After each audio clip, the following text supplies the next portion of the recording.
ნანა არის ერთ-ერთი ორგანიზაცია, რომელიც მუშაობს აქტიურად ამ პრობლემაზე. მოგესალმებით, ნანა თოდუა, ასოციაცია მერკური. პირველ რიგში მინდა მადლობა გადაგიხადოთ აი შეხვედრის ორგანიზებისთვის, რომ აი ეს ახალგაზრდული ორგანიზაციები და ის ჩვენი სექტორის წარმომადგენლები, რომლებიც დაინტერესებულია საკითხით, ეს შეგვიძლია ძალიან მნიშვნელოვანია ერთად დგომა, იმის უმეტეს ეს პრობლემა არ არის ერთი ადამიანის, ერთი ორგანიზაციის, არამედ ყველასთვის არის ასე ვთქვათ მტკივნეული.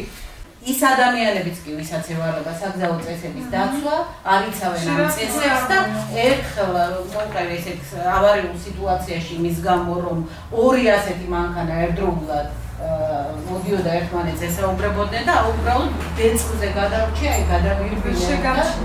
მიუხედავად იმისა, რომ ვეუბნებოდი, მიუხედავად იმისა, რომ საპატრულო პოლიცია იქიდგა და ანიშნებდა, რომ იქნებ წითელია და არ უნდა გადახვიდე და გაატარო მძღოლი, მიუხედავად ამისა, მაინც იქნებოდა იქ პრობლემა და ესეთი დამოკიდებულება ქონდა, მაინც ამარგა ჩვენი შუქნიშანი და მაინც მოძრაობს ხალხი და ესეთი რაღაცა. ამის შესაძლებლად უნდა ვიყოთ. დღევანდელი შეხვედრა ეს იყო დემოკრატიული ჩართულობის ცენტრის მიერ ინიცირებული და ეს იყო სამოქალაქო კამპანიის, მადლობა რომ გზადამით მე, სამუშაო შეხვედრა, სადაც ჩვენ მოვიწვიეთ ის ორგანიზაციები, რომლებიც მუშაობენ საგზაო უსაფრთხოების საკითხებზე, მოვიწვიეთ თვითმმართველობის სტრუქტურების შესაბამისი სამსახურები, მოქალაქეები, მოვიწვიეთ ამავე დროს მერის ახალგაზრდული სათათბიროს საბჭო. და შეხვედრა ეხებოდა საგზაო უსაფრთხოებას ძირითადად და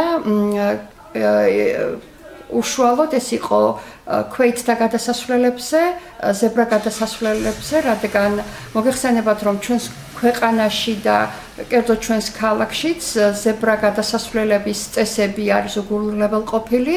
მას არიცავენ როგორც ქვეითები, ასევე მძღოლები და ამასთან დაკავშირებით სამუშაო შეხვედრაზე დღეს გადაწყდა, რომ მომავალი კვირის განმავლობაში იქნება ესეთი კვირეული სწორედ ამ თემას მიეძღვნება, სადაც რიგი ორგანიზაციები, რომელთაც უკვე დაგეგმილი აქვთ, თქვათ, ზებრა გადასასვლელებზე და ამავე დროს შუქნიშანთან დაკავშირებულ პრობლემებზე, მოაწყონ აქციები, ჩაერთონ მოქალაქეები და ამ ყურადღების გამახვილებით იქნება, თქვათ, იგივე ზოგადად პოპულარიზაცია საგზაო უსაფრთხოების დაცვის წესებზე.